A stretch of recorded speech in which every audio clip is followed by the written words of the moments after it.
What is up, everyone, to another episode of the SVT show here. I am with my guys. Well, actually, we're down a guy. So I guess I'm with my guy and my ones and twos, Vince and Tim. How are you guys doing today? All good, man, over here. Yeah, I'm doing great. Let's do it. Sam's over here being an adult and he bought a house. So that's cool. Yeah, he's doing grown man shit right now while we're being idiots talking about sports. no, congratulations to Sam and buying a house. That's a big thing, especially living in the Bay Area. I'm pretty sure that I'll be living with rent for the next foreseeable future. So, yeah, man, big steps. Good for Big him. steps. Absolutely. And we're recording at your house next. So I would agree Sam. with that. And Yeah. he's providing the beer too. That's and the right. beer, yeah. I'll throw a 5-ski down for some pizza. Well, let's just get into it. Vince, I know that we do the same thing every week, so let's repeat it again, Pinky in the Brain style. What are the NFL scores that we had going on this past week? All right. So on Thursday, October 13th, Washington beat Chicago 12-7 in another really obnoxiously boring game. We'll talk a little bit more about that coming up. We turned to Sunday scores. We had Minnesota over Miami 24-16. The Jets, they keep winning 27-10 over Green Bay. So that is a significant win. Cincinnati squeaks by New Orleans 30-26. Pittsburgh outlasts Tampa Bay 20-18. New England over Cleveland 38-15. The Giants are 5-1. They win over Baltimore 24-20. Indianapolis beat Jacksonville 34-27. Good for them to finally beat Jacksonville. I know that's a struggle for the Colts and basically only the Colts. Seattle beat Arizona 19-9. The Rams beat Carolina 24-10. Buffalo over Kansas City 24-20 in a very exciting game. And now it's time to talk our teams. Tyler, you've been going first before, but my game happened first, so I'm going to rant first. How does that sound?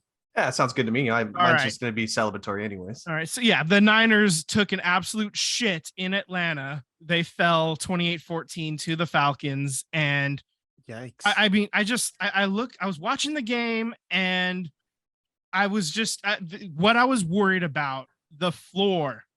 Jimmy Garoppolo's floor as a quarterback.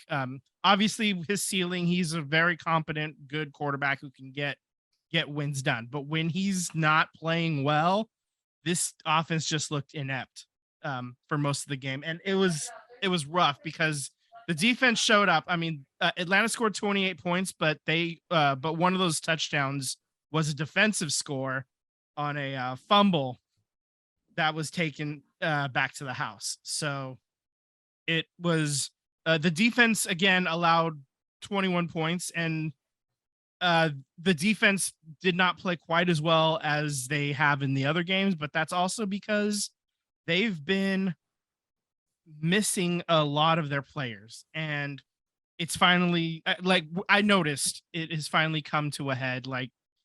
Without Bosa, basically their entire front four defensive line, they were all out, and you lose. You lost Emmanuel Mosley in the last game, and so that just kind of hurt on the back end as well. And I think once you get some of these defensive linemen back, that's going to be rectified, because that's kind of the idea of playing defense for the Niners is you attack the quarterback and you attack relentlessly, then the quarterback doesn't have the time or the chance to expose any weaknesses you might have on the back end. So well, yeah. is Jimmy one of the? I mean, I don't know how much this happens with the quarterbacks, but when you said they hit the floor, is it like they just keep screwing up over and over and over again? And they can't seem to find a way to get into the groove or to focus or. Well, when I'm saying floor is like in terms of a range of expectations. So the Gotcha. ceiling is like the absolute best a player could perform, and the floor is like the absolute worst what you can expect from them. And we got floor Jimmy oh man, in this past week. So Jimmy and the running backs were not able to get a groove going at all, and they made Atlanta look really good. And Marcus Mariota only threw the ball, I think, 20 times. So, I mean, that's not a recipe. He did gouge you guys on running though, yeah, too. Yeah. I mean, it was the running play. It was the running. It was all their runnings. That was it. They couldn't stop the run. And that's the recipe for success for a team with a limited quarterback, is if you don't have to make that quarterback make any serious plays, then you can just keep handing it off. And if they can keep pounding the rock and doing, making gains on the rushing plays, that's man. I genuinely think you guys would have won that game if it wasn't for your injuries. I mean, Bosa being out is number one, right? Yeah. And then I can't pronounce his name. Tafoa. Hufanga. Hufanga. He went out early with an injury. So that those are key players, and you basically had what average teams, second, third string running backs, in this case would be Atlanta's, number one running backs, because Cordell Patterson's out, just basically gouged the whole entire, run defense that the 49ers had. Yeah. Mariota also being a runner as well. It's hard to game plan for that when the quarterback can also take off too. Yeah. So it is a tough loss. Yeah. It's a very tough loss, but your division isn't doing the greatest. So I would argue that you're not out of it, which is best part. Not out of it by a long shot. I mean, the Niners are still in first place. Yeah. They're 3-3 right now. So it's just another one of those things with the NFC East suddenly not being dog shit though. You're losing out on wild card spots. So if they keep this up, it becomes more and more likely that to make the playoffs, you're going to have to win the division. There will not be many wild card spots to fall back on. So it's just, if you don't take care of business against the teams you're supposed to, you're just making life harder for yourself. And that's what's happening with the Niners right now. But again, last year they were 3-5 and turned it around, got into the playoffs, went to the NFC title game, and probably should have won that game if it weren't for a couple of boneheaded plays. So, I mean, I know the Niners are not out of it, and you get a couple of these players back from injury, it's going to turn around, and you just hope that Jimmy doesn't play like bad Jimmy. Do you think the 49ers are in the hunt for CMC? You know what? I have to look at the cap situation, because CMC does have his second contract. So you'd have to kind of factor that into it already. Like he's already getting paid like the veteran, big boy contract. So if they can make the money work, then absolutely. And I think, that's one of the teams I think I saw betting odds, like they were like third or fourth favorite to land him. So it's a possible destination. And I tell you what, if CMC ends up here, he used to play for Stanford, so it'd be almost a coming home type thing for him. I mean, home for him was Denver, where his dad. It's actually, I would argue, it's closer to home than if the team were to actually play in San Francisco. So yeah. I mean, it's either way, it's still in the middle of San Francisco and San Jose. But yeah, that's for geography nerds of the Bay Area. You can figure out where Stanford is in comparison. Eli Mitchell comes back mid-November. I know they pulled up Canville from the practice squad, but in reality, even when you get Eli Mitchell back, I'm not confident that he can stay healthy. Right. I think Eli Mitchell is a wonderful change of pace back who has a lot of skills, but he's also a 6th rounder. So you don't have a lot of money tied up with him. You don't have a lot of long-term commitment tied up with him as well. So it would make sense if you can pull it off to get CMC and then have Eli Mitchell be your change of pace back. And then you can let Tevin Coleman ride off into the wind. Yeah, he had no juice, by the way, at all in this game. Tevin Coleman just looked awful. As great as he looked last week, he looked just as bad this week. So, it's like I said, one of those things. We played fantasy against each other this week. I was basically mulling of playing no one at that position because I needed a running back, and I basically did the same thing. He got 0.3 points. Yeah. So it's. I mean, we were playing, but I knew it was not going to go pretty, like almost immediately. So I had no worries about you. Basically, for fantasy, I'm just hoping for a 9 points out of Denver defense for another league, not even our league. And then I go 2-1 on the week because I already know that I took the L. And that reminds me, you and Sam are gonna have to start figuring out what movie you may want to see in February, because I'm fully expecting to finish last out of the three of us. Well, we'll see what happens, but that's fair. That's fair. I don't know, man. It doesn't look good. You never know. I could always have a catastrophic injury, but you never know. But speaking of my team being on top, there we go. Here we are. Here it goes. What was the score of my final score? Philly over Dallas, 26-17. Go off, sir. 6-0. 6-0. As this is what, the third time we've ever done this in the franchise history. So excited.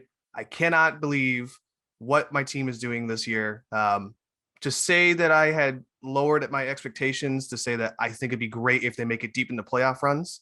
And now I'm changing my tune to we are definitely Super Bowl favorites. I'm so excited for this, and I cannot wait. That being said, I also want to point out that thank you, New Orleans, for being a trash team, because they keep losing and we are just gaining a draft pick. We are currently have a 6th-round draft pick for next year. Thank you to New Orleans. So keep losing for you guys.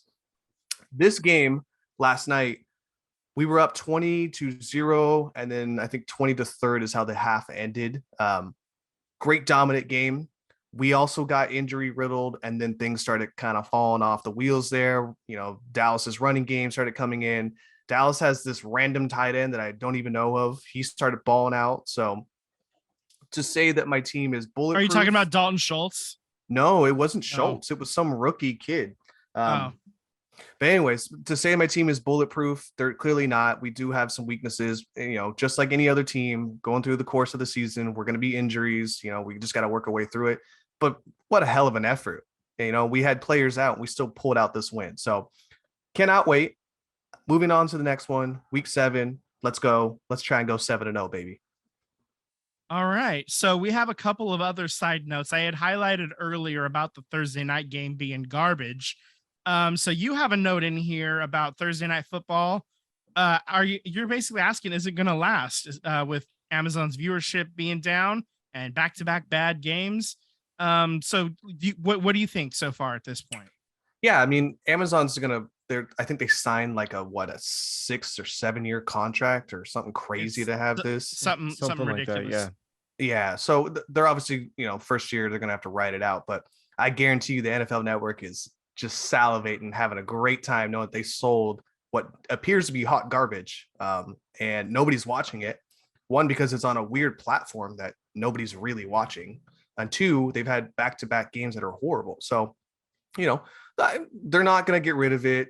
You know, I don't foresee that. They spent a lot of money on this, and they're also the stat leaders for every game that you watch, you know, the whole Amazon stats of percentages of touchdowns and things of that nature. So they've obviously invested a lot, but if it keeps going this way in the next like few years, I could see them like maybe trying to opt out of that contract and selling it to someone else. Who sees? We'll see. They just need to quit having terrible garbage. And I wonder if the NFL is colluding to like make sure that there's hot garbage games. But I don't know why they would do that. But no, I mean, oftentimes in the past for Thursday night football games, we've had some absolute dog shit games.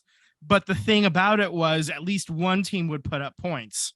But right now we're seeing, at least the last 2 weeks, both teams suck. And you had 12-9 last week, 12-7 this week. It's just embarrassing for the NFL to put dog shit teams on prime time, you know, Thursday night. But I also understand that you have to, it is such a disadvantage playing Thursday night. You only get those 3 days off from the Sunday night game. Mm-hmm. So there's not too many ways you can really fix this. I mean, I suppose one of them is you could have the team coming off of their bye week playing Thursday night, but then that basically crosses out the first 4 weeks of being able to have a Thursday night, a Thursday night game.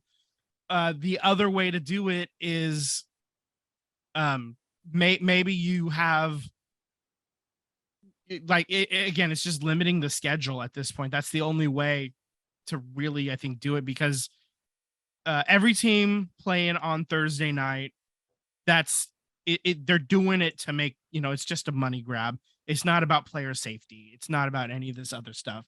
No. And they're doing it to make sure that every team also plays at least one game on Thursday night, which is, again, like, you're just adding undue stress onto these players, and you're getting dog shit performances from them because they're still not recovered fully from the last beating they took 3 days earlier.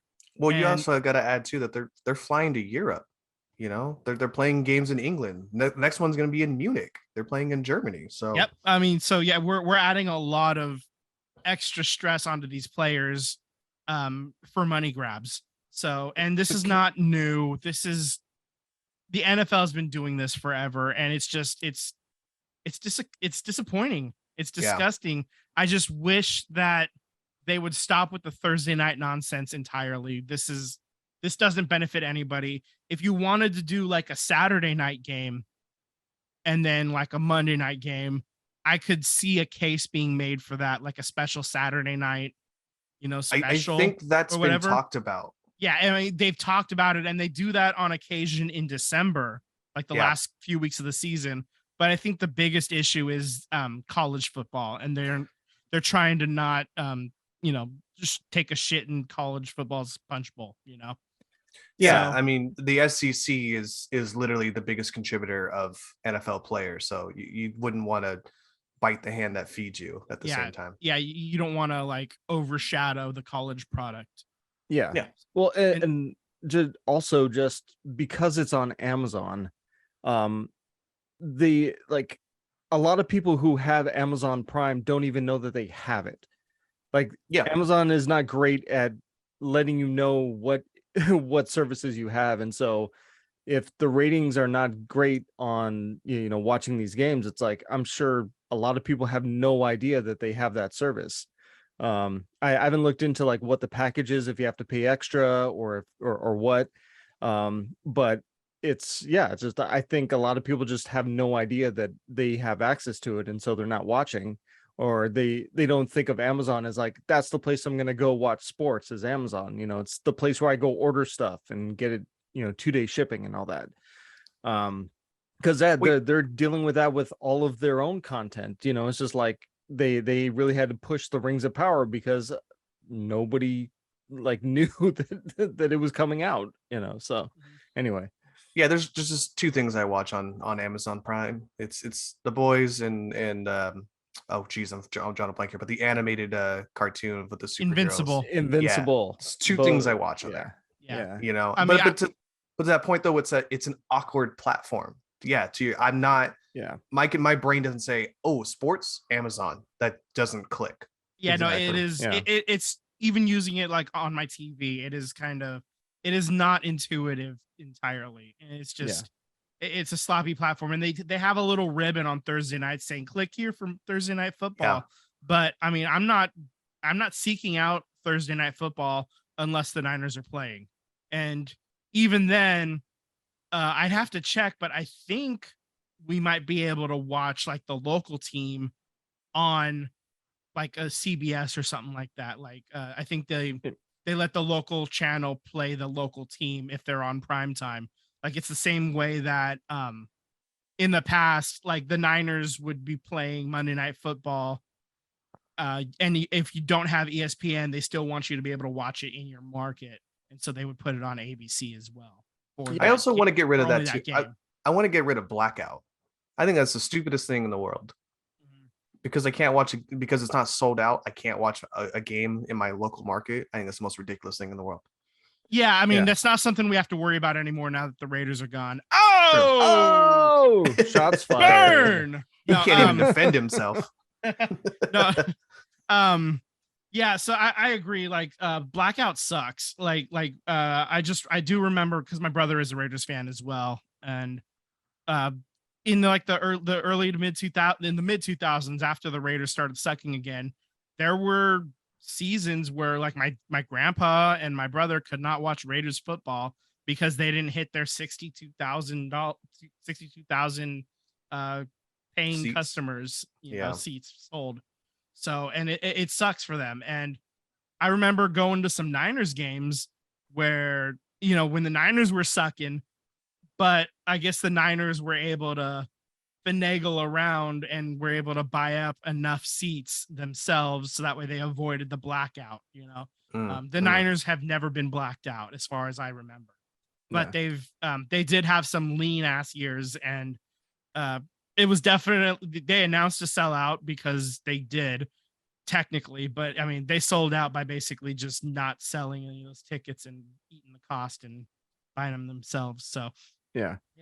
Uh, So one more thing.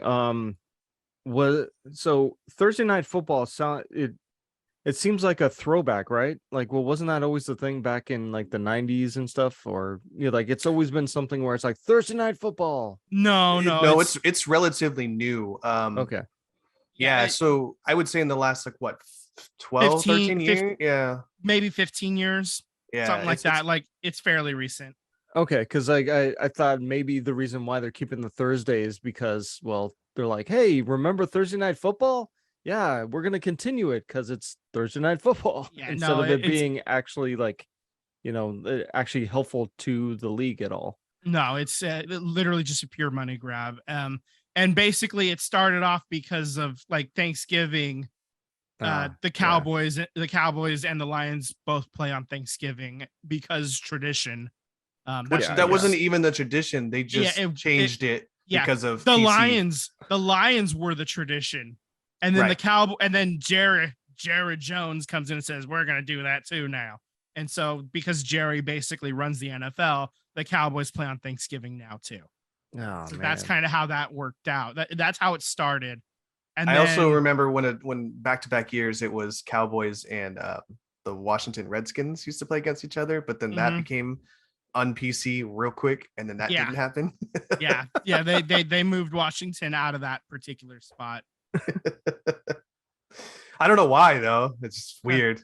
Yeah. Right. I don't know. What kind of connotations could we have for a slur for an Indian team and Cowboys, Well, speaking of Washington, I mean, we might as well jump into it. Yeah, let's do it. Snyder.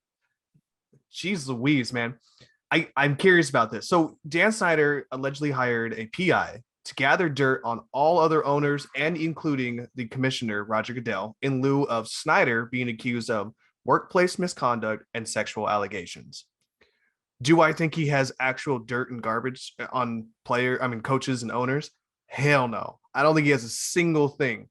Do I think owners have a guilty conscience that he might? And that if they do try to opt to get him out of here to sell the team, that he might have something on them? 100%. So is he bluffing? Yes, I think so. But they're not clean enough, and I don't think they're going to test the waters to try and get him out of here. No, yeah. I mean, that's, strange bedfellows. And if Daniel Snyder actually does end up with the goods, oh, sweet mother of irony. Like irony is basically going to come stumbling into the, out of the bathroom bleeding from a stab wound in its dick. Like that's it is. That is graphic. Yeah, I mean, Dan Snyder is possibly the worst human of the owners of the NFL, and those are 32 not so awesome dudes to begin with. I mean, so he I think he probably is the worst of them all, and he's shown time and again through all kinds of different scandals, first not even refusing to change the name, and then finally being forced to change the name only because he was losing money. And then, I mean, with the cheerleader scandal and all that other stuff, man, he is just a bad dude who operates a clown organization. But if he has other dirt on all the other owners and Goodell, release it, my dude. Release the dirt. I would love to see that. Let's see that dossier. You think I love having Jed fucking York running my team? No, I don't love Jed York. That guy. I mean, I love that he writes the checks from my players. If I were you, I don't even love that. I just appreciate that he actually does it. Unlike some other owners that won't write checks. Okay. And that's another story for another time that you've heard on this podcast 1,000 times before. So, Yeah, I mean, As you can Sam's- tell, that's why I'm wearing my Padres hat today. Yeah, My yeah. newly acquired Padres hat. That's right. You have your new Ooh, Padres nice. hat. Before we get to baseball, though, we have one other note. You put in here, NFL is planning to have a European league in 2025. Yeah, so they're flirting with the idea of having, I think it was like maybe a 8-team league, a European league, and then like maybe the winner of that could play against, I don't know, a Pro Bowl team for the NFL. That was the idea that was flirted around. So I'd be curious. I mean, I don't know how popular American football is, and especially Germany, where like they're like Actually, monsters of breeding actual like soccer football players. No, they have American style football leagues all over, and I actually know a guy who's I went to high school with a guy who is like I don't want to say big time coach, but like he's a head coach out in like Germany now. He just got a job in Germany. He was coaching in Australia before, and he was in Brazil at one point. Like there are American football leagues outside of America, and they do play and they do have games. So I mean, I think the NFL does see that, and they know that there is something of a market to be had there, and I think they just want to monopolize that as much as they can because they're the NFL. And it would be interesting to see how it works, because they've tried this before. NFL Europe was a thing for a long time. Yep. And that ended up folding, God, I don't know, 2006, something like so. that. So like it's been, almost 2 decades at this point. Well, they So also it didn't could even be time invest in to- NFL Europe. So like they didn't even play games in NFL Europe outside of England. And even England was like fairly new. They had German. It was like England and Germany, and that was about it. Like, because No, but I mean, like Frankfurt exposing NFL teams to go play over there, like to help grow the brand out there. Yeah. Like they didn't even put effort to do that. Yeah, They just thought they were like above the rest, and they're like, "Yeah, you're gonna love it." And nobody, and everyone was like, "What the?" That's like when Disneyland came into Paris and they named it Disneyland Euro, and everyone was like, "Why Euro the fuck are you Disney, naming yeah. it Disney Money?" Yeah, right.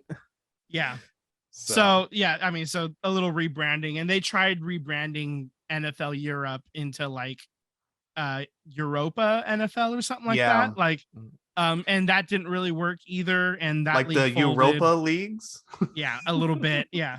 So that ended up not working out. But I mean, if they try it again, I'm sure they'll put as much money as they can to try to make it work, because it is a big undertaking, and you don't want to look like the XFL. Yeah, I was a couple about. times. Are they trying to replace rugby or something? Are they?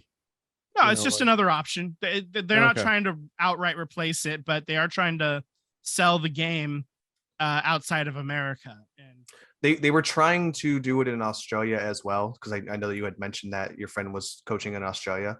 The problem with that is that yes, soccer's big there, yes, rugby's big there, but also the AFL is really big there, which is American Aussie rules Football League. football. Yeah. Yeah, so that was kind of a moot point that they couldn't get into that market, but that would be an excellent market because a lot of rugby players do come play American football for the exact same reason. But yeah.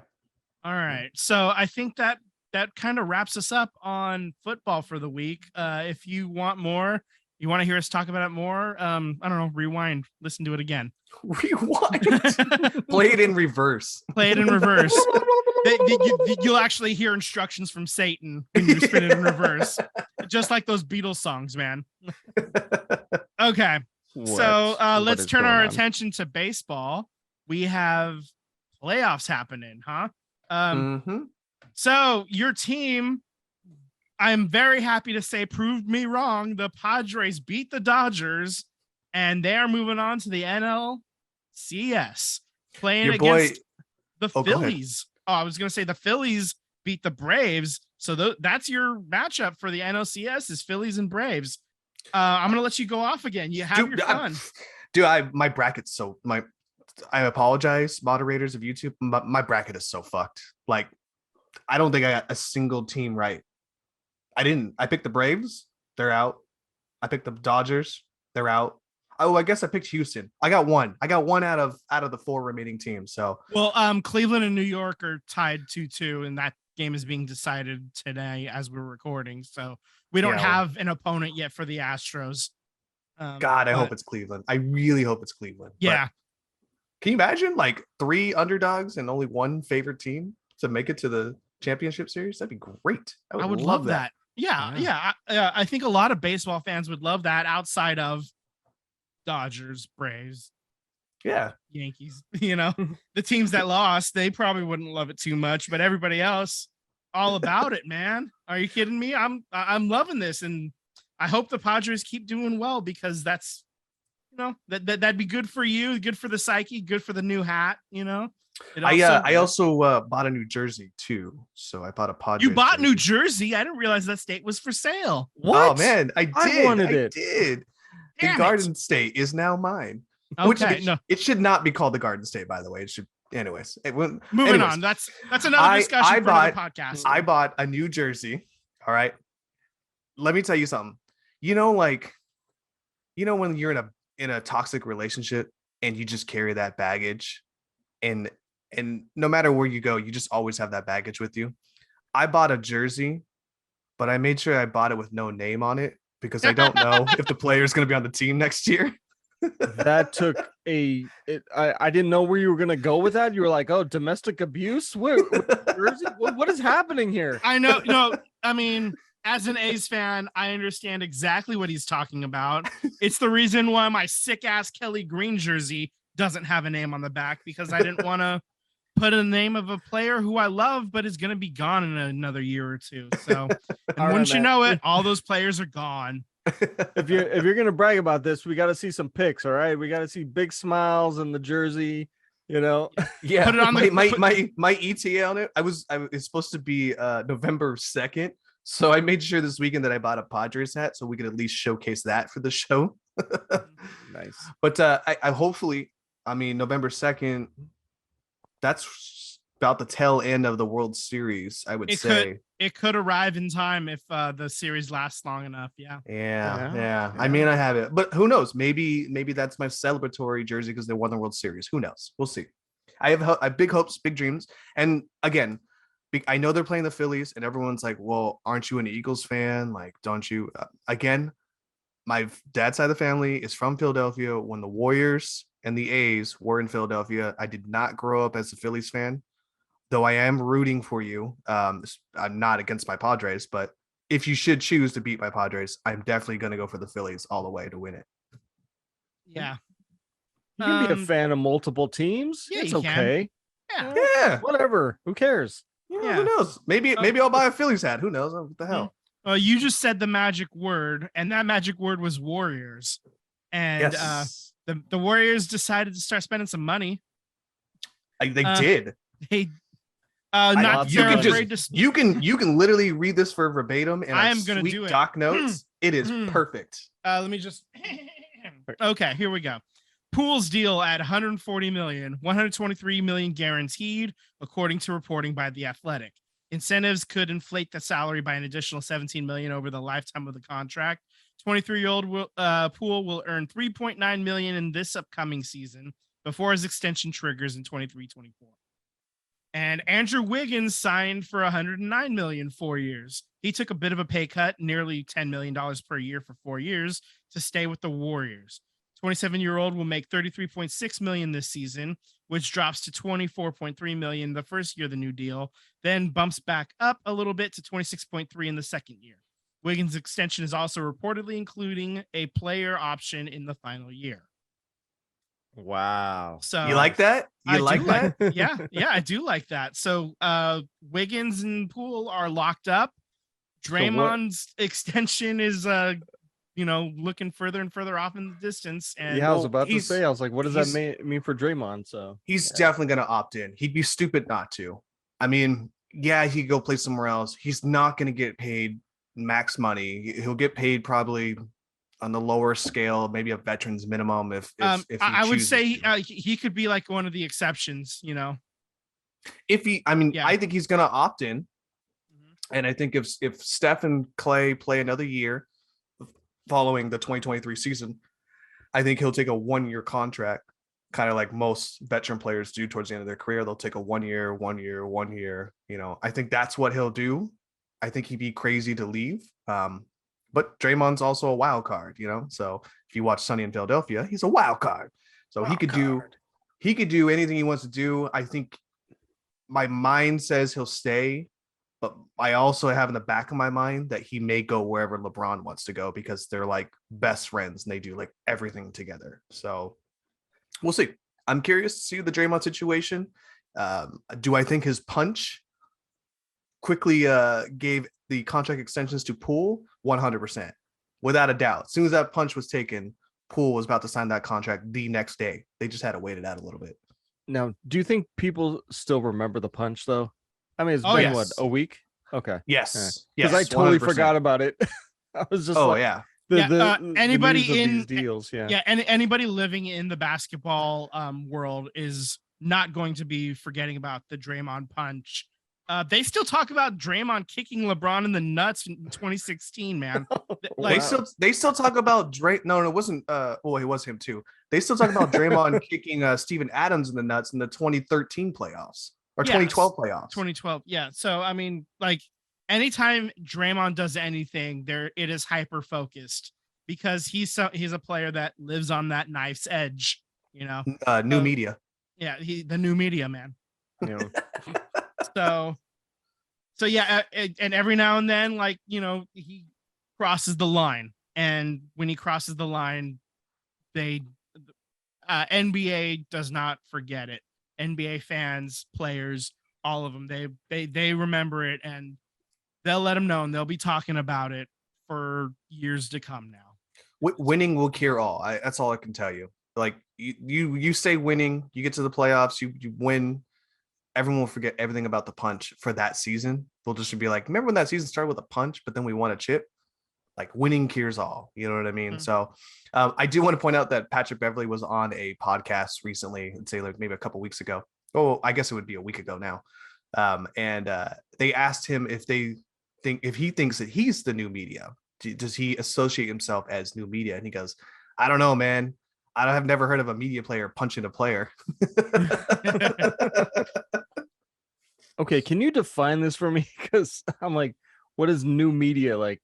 Yeah, so new media, which I kind of really don't like the terminology now that I'm saying it more and more. Now that I know it's associated with Draymond, it's really annoying now. Not that I, think that Draymond's super annoying. I just think that he's just kind of blabbermouth and kind of annoys the shit out of me at this point. But anyways, new media.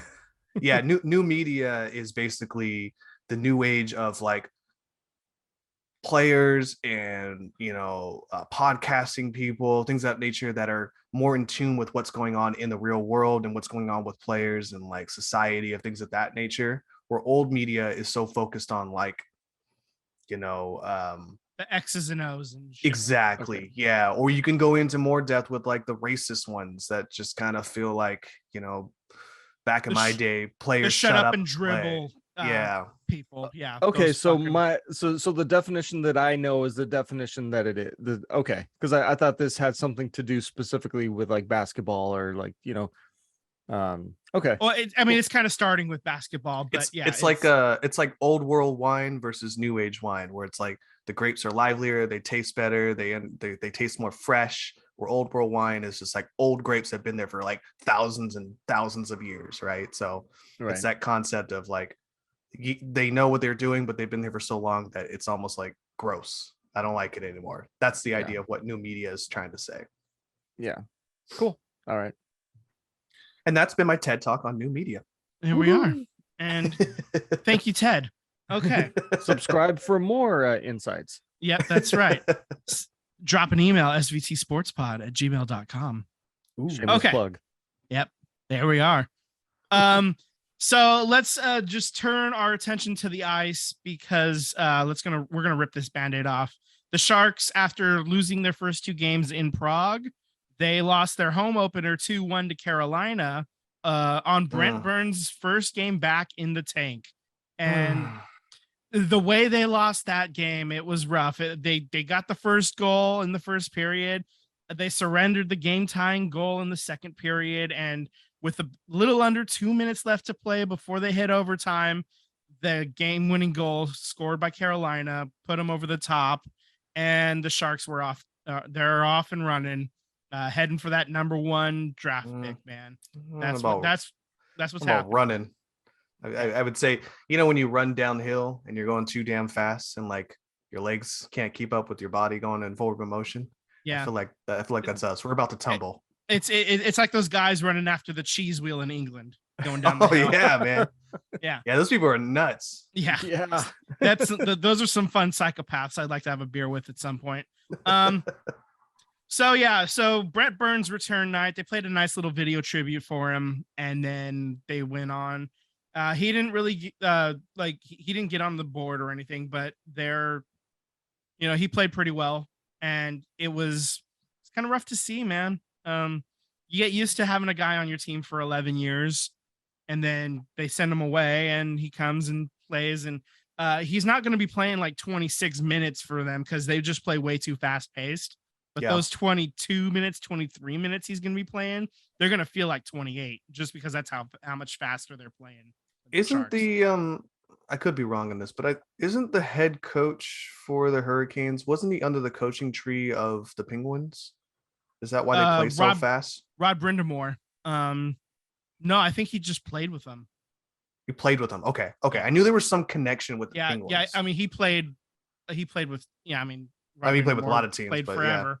Yeah. Anyway, so that was Friday, Brent Burns' return, and then on Saturday they play the second half of back-to-back Doug Wilson night with Chicago in town. They're honoring Doug Wilson for all of his contributions to the Sharks. They hang a nice little banner up for him right next to George Gund, who founded the team back in 1991 when they started playing. So, and then they were up 2-1, and then in the second period, they gave up 2 shorthanded goals, and they end up losing 5-2 on Doug Wilson night. So you get to honor some of your past, and then you get to just shit the bed, man. So so bad. That's so bad. Yeah, the Sharks are 0-4 to start the year. Buckle up, fans. This is going to be rough. They're not going to lose all 82. There are going to be some wins. And, I mean, they're making an effort for it right now. Oh no, they're certainly on pace. They're on pace for 0-82, but they will pick up some wins here and there. But this team just does not look very good, man. It's like they're just not faster. They're not stronger. No, they have less facial hair. The New Jersey is not giving them more speed. Yeah, yeah. I think that you and I said that the biggest thing that all I want is I don't think they're going to make the playoffs this year. I've ruled that out of the scenario. Too many things have already gone wrong. So yeah, we're just done. I know we're like 0-4, and you might think that we're kind of waving the white flag too soon, but we've seen this team long enough to know like the writing's on the wall. So I just want us to be better than the Kraken. That's number 1. Which is what's happening right now. I know. And number 2, I'd like to see them jockey for position and be better than Vancouver. That's all I want. Just make that happen. I don't even necessarily need that. I just want to see individual young players. Like I want to see that switch flipped where they go from guys that are AHLers into NHLers. I just want to see them make that switch to be productive at the NHL level at this point. That's all I really want/need at this point. The Sharks have a new scoreboard. I saw that. My concern though is that the head coach was given this team literally the last second. So the identity of what this team is not what he wants, right? So I don't expect any of these guys to be not a trade piece come trade time. So this whole entire team to be a completely different team come next year. Well, I mean, I think about it when you're rebuilding a team, the first year is just the players you already have, right? And so this year you're just kind of seeing what you got, what can you work with going forward, what can you get rid of that isn't going to be a deficit either like on the salary cap or to your locker room. You want to keep good guys around, guys that are good on and off the ice, and they fit your scheme going forward. Exactly. Guys that work with what you want to do as a team. So I can see we already know that this is probably Mark-Edouard Vlasic's last year in TL. I hope. I mean, they can't get rid of him. He's too expensive to get rid of right now. Next year, he becomes a lot more. That contract becomes a lot more digestible. Either two teams willing to trade for a guy who's going to be your sixth defenseman, maybe seventh, or if you just outright release him, he's not going to hit the cap nearly as hard. So either way, this is Mark-Edouard Vlasic's last year. And then I look at other guys like that too. What's up, Tim? Well, okay, so you said they bought a new scoreboard, they bought new jerseys. Like, are they just slapping a band-aid on shit? Like, what's Band-Aids going on? covering bullet wounds? No. So basically, I mean, they needed a new scoreboard. That scoreboard has been around for about 15, 20 years. So the arena needed a new scoreboard anyway.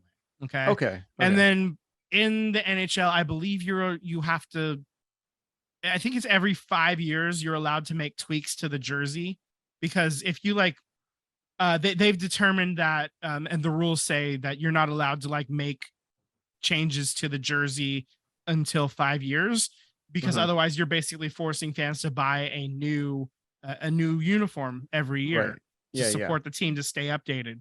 And so they don't want to put that undue burden on the fans and on other, marketing and whatnot too. So it's every 5 years, the Sharks make a change, an adjustment to the jersey.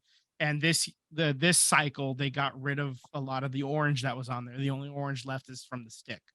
Right. So, I mean, my main point was just that, it sounded like money went towards these other things and not investing in good players or in more training. They made some investments. They got a great player from Colorado.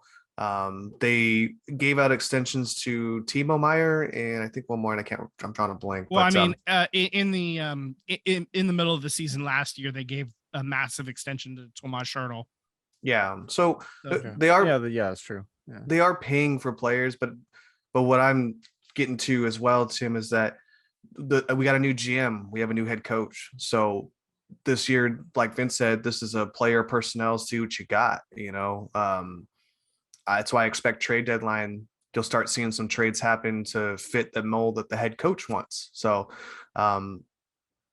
this is a unique scenario, in my opinion, just because the Sharks have always had a GM for so long, and then they kind of went through head coaches. But this is the one situation where I can tell you that the GM and the head coach are linked to each other job wise.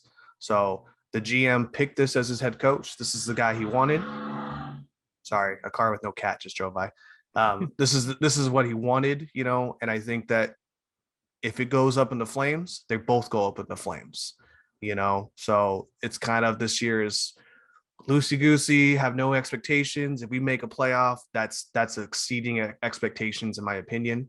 But they're not spending money because they're going to build the way that the coach wants the team going next year. And they're already pretty close to the salary cap as it is, because they have big money tied up in a few players. Like Erik Karlsson is the highest paid defenseman in the league. I don't know if that's still the case, but it was when he signed that contract. And so that's a lot of money going into one guy. Yeah. Okay, so they're just in a transitional period right now. Yeah, they're just trying to cohese together for the next season. Yeah, the last GM, Doug Wilson, he was a big game hunter, man. He went after really good guys and he kept them. And that was part of the reason why the Sharks were so good for so long. But it's also finally, after, nearly 20 years, it's finally starting to bite us in the ass, Yeah. So it is what it is. You can only milk the cow for so long. Oh. Ooh. Noms. Okay. I think that pretty much does it for us. I have one extra point. I just wanted to make a note on Howard Terminal because we talked about it. There were three lawsuits that were brought up to try to, stop it from happening. The lawsuits by Capital Corridor, Joint Powers Authority, and Union Pacific, they were closed, and those lawsuits will not be appealed. So those two are done. They're still waiting on one more lawsuit. This is it's not going to be decided before election night. So the final say is going to lie within the new city council and the new mayor of the city of Oakland. That's not So good. it is definitely not ideal, but I mean, it depends who wins, you know? It depends it depends who ends up winning those elections. It also depends on what happens with the last lawsuit, which I probably expect to also be thrown out. So at this point, it's kind of just wait and see, and then as soon as we have more information on that, we'll get it to you. That sucks. So Livy Schaff, she can't run again, or it's unlikely that she'll win. No, she can't run again. She's termed out. Okay. So you're gonna have a new mayor. You got to look at your ballot, dude. Fun. I know. Fun little story though. I met I wouldn't say meet, more or less I saw Livy Schaff at Mad Oak, which is a local bar around here. And mad props to my girl Livy Schaff. She apparently had somewhere to go, and she took her whole entire 16-ounce pint of beer and chugged it, and then gave her one of those like clear the milk mustache kind of moves where she like went down to her chin beard. And I was like, classy. That's a classy lady right there. I could see that in slow motion, just like the camera zooming in as she's like downing it, and then she looks to the camera. Yeah, they're playing Dreamweaver over the background. Yeah. I just want everyone to have that mental image of your head. If you know what Livy Schaff looks like, you're welcome. And with that, do you have any extra points, Tyler? I don't. Shout out to the Oakland Roots. They are in the playoffs, local soccer team around here. So that's right. I know that wasn't really in our docs here, but just we'll give a shout them out. Yeah, absolutely. Always Oakland first, always, baby. Yep, always. So I had got nothing for the order. So unless you want to sign us off here. All right. You can follow us on social media, SVT Sports Pod at Instagram and Twitter. You can send us an email, svtsportspod@gmail.com. And we are on YouTube now, so please check out our videos, SVT Sports Pod. Please slide into our DMs. We love you forever. Give you a high five and everything. We will give you a high five. There's a high five button. Go look at it. You gotta go take a look at it though first. So, but there's a high five button. I also would like all of you listening to this. I want you to listen to this on Spotify and then choose another platform of your choice. So listen to this episode twice. Okay. That's your homework assignment. Don't let me down. Okay. You could play the second one in reverse. That's right. So you can hear the little, the messages, the secret messages. And just remember that the high five button actually looks like a thumbs up, that's like, right. Yeah. It's basically a high five, but we close 4 of the fingers. It's actually the thumb war button. So if you don't like us, you can try to beat us at thumb war by hitting the thumb up button to say that you want to fight us.